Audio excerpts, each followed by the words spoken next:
Guys, this is Nate from RunDreamAchieve.com. Today's video I want to talk on just some basic running pace tips for you guys. And I know that a lot of athletes around the world have issues with sustaining pace, and sustaining pace is one of the biggest challenges for us as athletes. Whether you're a middle distance runner or you're a long distance runner, it takes time, effort, patience, and a great deal of motivation to be able to sustain pace for longer periods of time. And I think the biggest takeaway I can give for you in terms of running pace tips is just knowing that the body has to take time to develop. And all through college, even when I was running professionally, the coaches that I had always told me to really focus on periodization, focus on a long-term vision and not short-term vision, because short-term, if you're thinking too short-term, it can become very frustrating in terms of getting the results that you want quickly, because you have to have a belief in delayed gratification if you're going to be successful in middle to long distance running, and especially being able to master your particular running pace, whether that's you're trying to run a sub 3 hour marathon, or maybe you're trying to run under 25 minutes for the 5K, and I got frustrated myself over the years as well. When I was in college, I wanted to break 14 minutes for the 5K. I never quite got there. I ran 15:19. And then when I got, as we talk about in other videos, if you ever know my story about the Army World Class Athlete program, I came to that program with a 2:43:36 marathon personal best, but I had run 51 minutes for 10 miles, so I knew that I had the capability to do it. But it didn't happen overnight. It took me literally a full year to get to a point where I ran from 2:43:36 down to 2:19:35. I made drastic changes in what I was doing in training, and a lot of that I touch on in other videos in terms of improving your running pace and discussing this topic of running pace tips. I want you to know that you should dream big, and you should believe in yourself, and think about goals that you think are impossible, because I can tell you that mental training, and I talk about how important mental training is, if you want to be able to sustain pace for long periods of time, yes, you do have to do the track sessions. You have to train anaerobically. You have to do those once per week VO2 max workouts where you're stressing the anaerobic systems of the body and you're pushing your heart rate close to or right at maximum heart rate effort. You have to train at paces that are far below your goal race pace so that you can get that running pace that you're looking for to feel more sustainable and not so aggressive and taxing on the body. You do not want to go into oxygen debt in the early stages of your race. You want to be able to sustain that pace for long periods of time and be able to call upon those carbohydrate stores that you have. You want to rely on what you have most of, and that's your fat stores. So that's why I always say you don't want to just run long, slow, and easy every single weekend. You want to increase the pace of your long runs and run at a higher percentage of your maximum heart rate, preferably around 60 to 65% of your maximum heart rate for a larger percentage of that long run. So early on, when in the first few weeks of training, you just want to focus on building your base mileage. You don't want to focus on, well, I need to run 10 miles of this 20 miler at 15 to 25 seconds slower than my goal race pace. That's not how you do things. You want to gradually build that fitness.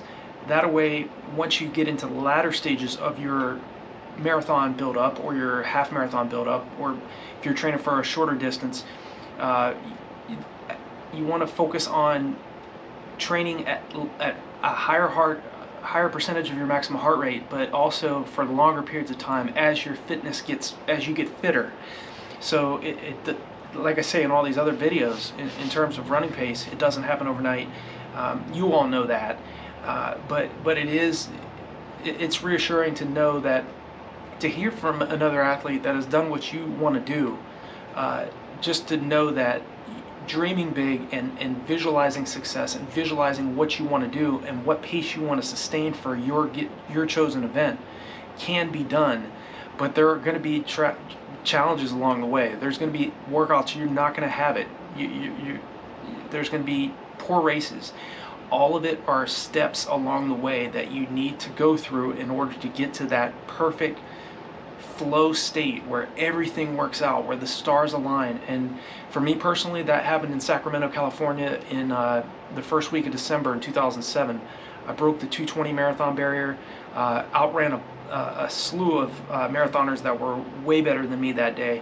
But I had done the work and training. I was training at paces that were far below what I was trying to train at, what I was going to plan on racing at for the marathon distance. So you do need to spend that time training. If you're training for the marathon or longer distances, spend some time training at closer to your 5K to 10K race pace. And like I talk about in other videos, it's very important to alternate running, doing one long run one weekend and then jogging, literally jogging the next weekend for your long run. Disregard pace. Take off your watch. If you know the distance of your route, you don't need to be focus so much on what pace per mile or pace per kilometer you're running at on those easy recovery long runs.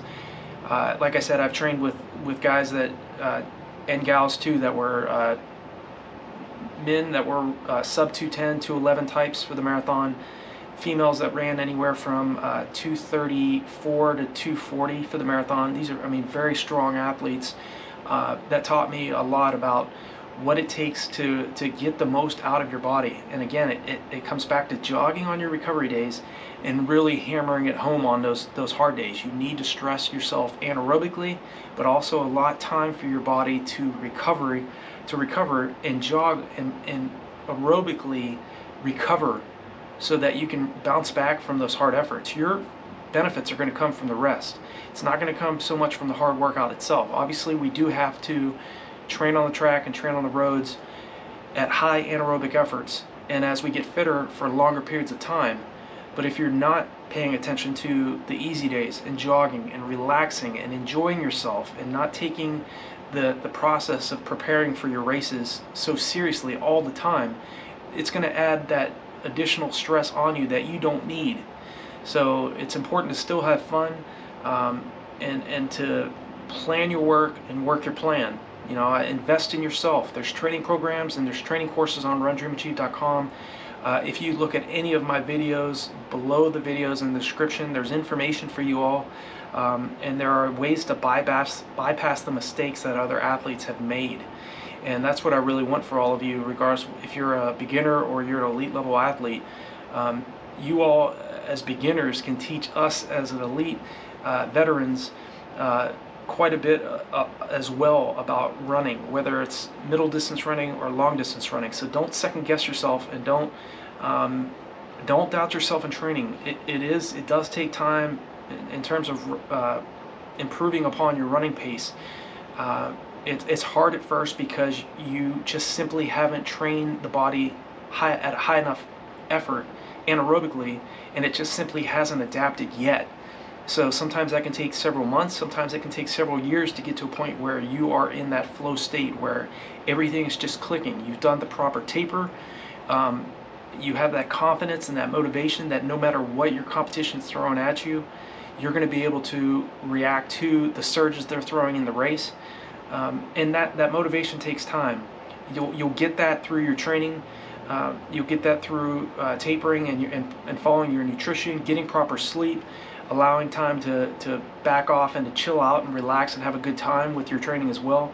Don't take your training so seriously all the time. Remember, there's more to life than just racing and preparing for races. Life is more than running. I get it. I lived the monk years. You know, the majority of my life I considered the monk years because all I did was run. I was wanting to, like you, improve upon my running pace, and I didn't always have a mentor or to have that guide and to have somebody making videos like this in terms of telling me, hey, you need to do this, reroute what you're doing, stop focusing on things that are out of your control, to have that mental piece of, hey, I can make these changes and really start running great in my races. So if you all have any other questions or concerns about this particular topic, or if you'd like me to create another video about maybe something else in regards to running pace, or any other topic, feel free to leave me a comment below this video. If you're brand new to the channel, click that subscribe button, hit that bell icon, so when I make new videos you'll be notified of it. And if there's anything else I can do to help you all, I don't know if it's a physiological problem that you're having in your racing, or maybe it's a psychological issue, maybe it's something you're running low on some form of nutritional, maybe it's a nutritional issue. Let me know in the comment section below this video. Hopefully answer the questions that you're asking. So hope you all have a great week of training.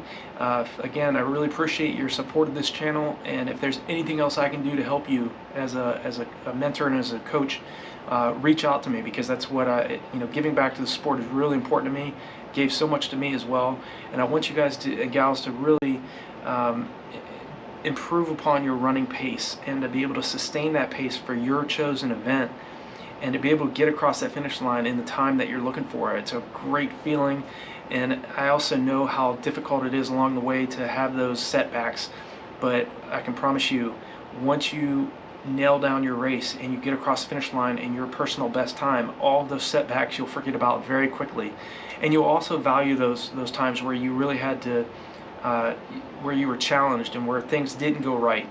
You'll really value those particular times even more once you hit that perfect race. So have a great rest of your day, and I'll talk to you all in the next video.